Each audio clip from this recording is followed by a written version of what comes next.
Global War Enthusiast here with a video about standardization of colors for naval units and dice.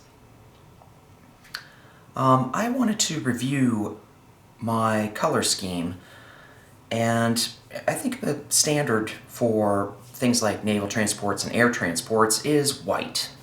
Those units have no combat value unless you have research advanced submarine warfare, but that's why I think we choose white for those units, because they are basically peaceful. But here I've laid out Roy G. Biv spectrum for my naval units.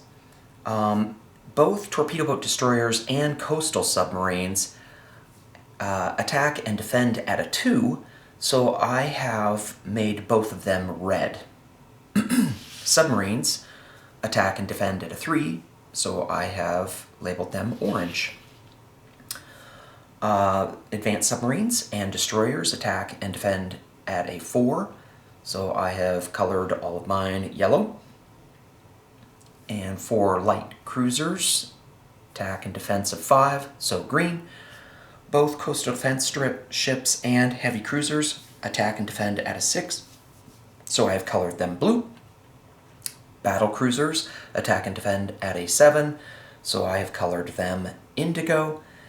And then both battleships and fast battleships attack and defend at an 8, so I tried to use a purple color for the battleships and then a heavy violet for the fast battleships. It didn't quite distinguish very well, so I'm going to try this other color, hexed lichen. I've ordered that, and maybe that will pop a little bit more and still look purple, but be clear that it's different than the battleships. You could color your heavy battleships black if you wanted to. That would be another option for you. So let me just tell you a little bit about where I ordered my dice. We'll transition over to dice. I ordered these dice from Dice Emporium. You can get a bag of 20 12-sided 16mm dice for $5.40. So that's 27 cents per die. That's a very reasonable price. I'll include the Dice Emporium website in the description. For my convoy rating die rolling, it's good to have a red die and a white die. That's the standardized paradigm. Red is for the attacker, white is for the defender. I ordered from Chessex. I got the Scarab Scarlet in red, and I got the Marble Ivory for white. So whatever, you can choose whatever 6-sided dice you want.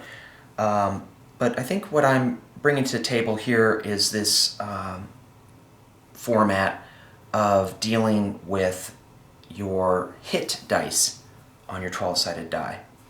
So reds hit on a 1 or 2, so I have I selected white-faced, white-sided 12-sided die as the misses, and then I painted the numbers that corresponded to a hit. For example, reds hit on a 1 or a 2, and you just take a small amount of red paint, smear it in there, and just wipe it off, and then wipe off the excess on a paper towel and go to the next face. It can be a bit tedious, but the way I would pitch it to you is any time that you can save during gameplay is the most valuable time in the world, because people will be traveling, they only have a limited amount of time to play a game. You might only have a weekend to play, so you really don't want to be wasting time with what I have seen in YouTube videos where people set out a die corresponding to, this will be my Marine, and this will be my infantry, and then they have to look back and compare by going to all this trouble of making all your greens red all the way up to 5. When you roll a green, you'll immediately see that it's a hit. I'll give you an example of that in a minute. I was able to get all of these 6 colors from Dice Emporium, But I couldn't find an indigo colored die, so I found this on Pipped. It's kind of halfway between the purple and blue. And this is going to correspond to tactical bombers. It's also battle cruisers, but tactical bombers have a target selection on a 1, 2, or 3. So on the 1s, 2s, and 3s, I put a little white section in the middle so that it's both red and it pops out with the white. Doesn't mean that it's a miss, it means that you get to select your target. You could choose something other than white if you wanted to in the middle there. If you wanted to put orange, for example, that might pop out at you. But that's how I've done this. And also this is an 18 millimeter indigo die. If someone has found a nice indigo colored 12-sided die that happens to correspond to 16 millimeters, I'd really like to do that.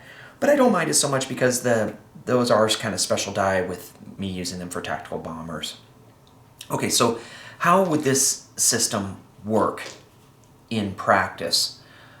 Let's go back to our Japanese fleet here. So we have this fleet, and we have 5 destroyers. So I'd look for 5 yellow die. I don't need to think about it. They're marked yellow, I grab the yellow die. I grab 4 green die for the light cruisers. For the heavy cruisers, I grab 3 blue die. And for the 2 battle cruisers, I grab 2 indigo die. And then finally, I grab 1 purple for the battleship and 1 purple for the fast battleship. Then I'm going to roll these dice, and let's see how this works out. So you can see, you can just immediately see what are the hits. This is not a target selection hit because we're not using tactical bombers, but if we were, you could see that would immediately draw your eye. But this is a hit. These guys are all hits. These whites are misses. And you don't have to go one by one and say like, okay, which one were my infantry? Which one were my militia? You just automatically, and once you picked out the dice, the hits reveal themselves. This is basically utilizing young grasshoppers technique, and I think it works beautifully. I really recommend it. I just want to go over another possible technique that you could use. You know, fighters are going to hit and defend at a 6, so you could choose blue for them, and jets are going to hit and defend, or attack and defend at an 8. But one thing I was thinking about doing is that you might take something like a tactical bomber, and on the nose of the plane, representing the attacking end of the plane, you might make it indigo, corresponding to a 7. And then on the tail of the plane, you might decide to make it green, corresponding to a defense of 5. And that might be a color scheme that you could use for your planes if you were so inclined. That might make it very evident to other players how you're setting it up. So I am open to suggestions. If you guys have other color schemes that you think might work better, but I really would like to see us start to standardize as a community, and new players who are coming in, maybe you would adopt this color scheme and using the dice this way. I really think it speeds up play, and it helps new players understand what they're going to hit at. So thanks for watching.